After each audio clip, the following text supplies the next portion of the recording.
Dajiahao, hari ini kita akan melanjutkan materi kita ya tentang Yufa. Yufa ini artinya tata bahasa. Ya, kalian bisa lihat materi ini di buku kalian halaman 14. Ya, halaman 14. Kita akan belajar tentang letak benda itu ada di mana, begitu ya. Jadi ini harus jelasin dulu. Nah, misalnya letaknya ada di atas ya. Letak benda itu di atas apa? Di atas meja, di atas kursi ya. Nah, sebelum kita tambah sang di atas ini, depan ini tambah dulu tempat atau lokasinya. Misalnya di atas meja. Di atas meja kita sebutin dulu mejanya. Meja itu 桌子, baru tambah sang. 桌子上 artinya di atas meja. Ya, atau di atas ranjang. Ranjang itu 床 ya, jadi 床上 ya, tempatnya dulu baru tambah sang.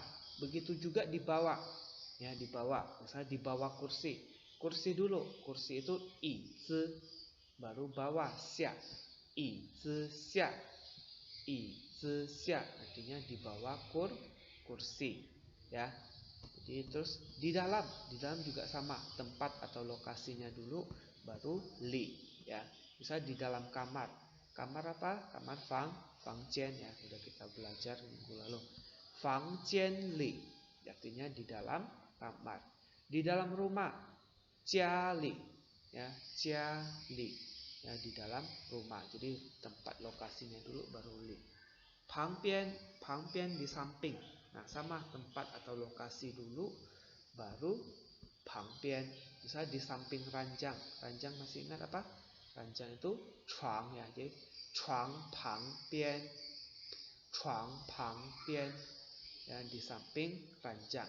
Jadi kalau kita mau nyebutin di atas meja, di bawah meja, atau di dalam rumah, di samping meja, ya ingat tempat atau lokasinya dulu, baru ditambah sang atau xia atau li atau pangbian. Ya, ini contohnya seperti ini. Ya, saya kasih contoh yang lain lagi coba ya. Ini. Nah, di atas ranjang, 床上 ya, ranjang dulu baru atas. Di bawah ranjang, 床下 床上 床下 atau di samping ranjang, 床旁边 ya. Nih, di atas meja, 桌子上 桌子上 di bawah meja, 桌子下 桌子下 ya, jadi meja dulu baru atas, meja dulu baru bawah.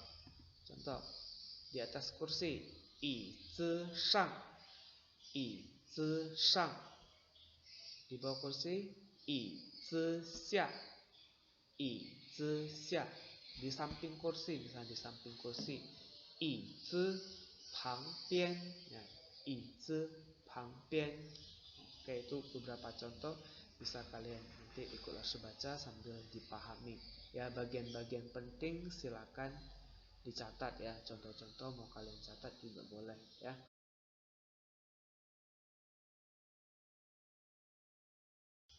Kita lanjut ya ke materi yang kedua yang kita bahas hari ini, yaitu kedang hodong, aktivitas kelas. Nah, di sini nanti ada 5 pertanyaan yang harus kalian jawab ya. Itu berhubungan dengan yang kita pelajari tadi, menunjukkan letak benda, ada di atas, ada di bawah, atau di samping, atau di dalam. Nah, pertama-tama kalian harus amati dulu ini ya, gambar di halaman 13. Terus nanti ada 5 pertanyaan seperti ini ya. 5 pertanyaan ini coba dilihat dulu ya. Kita lihat ini di 桌子上 有书 di atas meja ada buku, 有铅笔盒 ada kotak pensil, 然后还有书 masih ada juga buku ya. 桌子下 di bawah meja 有书包 ada tas. Nah, 铅笔盒里面 di dalam 铅笔盒里 有那个铅笔 ada pensil ya, di dalam kotak pensil. Lalu 书包里有尺子 di dalam tas ada penggaris. 所以你们跟着这个情况这个图片的情况来回答接下来的问题ikuti kondisi ini ya, jawab pertanyaan berikut ya. Jadi coba perhatikan gambar di halaman 13 ya. Kan ada tupian gambar yang tadi untuk melengkapi percakapan berikut. Nah, 这里老师给你们选择了啊，ini udah 老师 kasih pilihan. Oh, 这个选择可以选超过一次. Ini bisa dipilih lebih dari satu kali. 桌子下铅笔，桌子上书包里。那书在哪呢？书在 buku di mana? Buku di. 你们再看刚才的图片， lihat lagi di gambar halaman 13 ya. Buku ada di mana? 桌子下铅笔，桌子上书包里呀。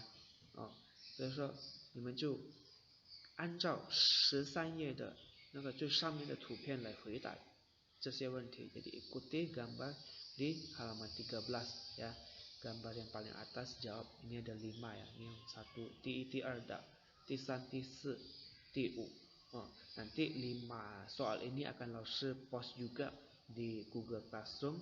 Nah, kalian kerjainnya ditulis di buku tulis kalian. Sudah itu kalian foto terus kirim ke Google Classroom ya. Nah, lewat kolom komentar pribadi menyerahkan tugas ya. Jadi soalnya ditulis, jawabannya ditulis, pilihannya nggak usah ditulis. Jadi langsung tulis soal tambah jawaban ya, tambah jawaban, nanti difoto dikirim. Terus kalau ada yang tidak dimengerti baik materi atau untuk latihan, bisa kalian tanyakan ke Lausu lewat kolom komentar di Google Classroom. Nah, terus penjelasan tadi tentang letak benda, kalau di atas gimana, di bawah gimana, di samping gimana, di dalam gimana, itu bagian materi-materi yang penting bisa kalian tulis sendiri di buku catatannya ya. Catatan tidak usah dikumpul, yang dikumpul cukup tugas ini aja ya. Cukup 5 soal ini aja ditulis di buku latihan, difoto dan dikirim. 好的，我们的课今天就上到这里，谢谢大家，大家再见。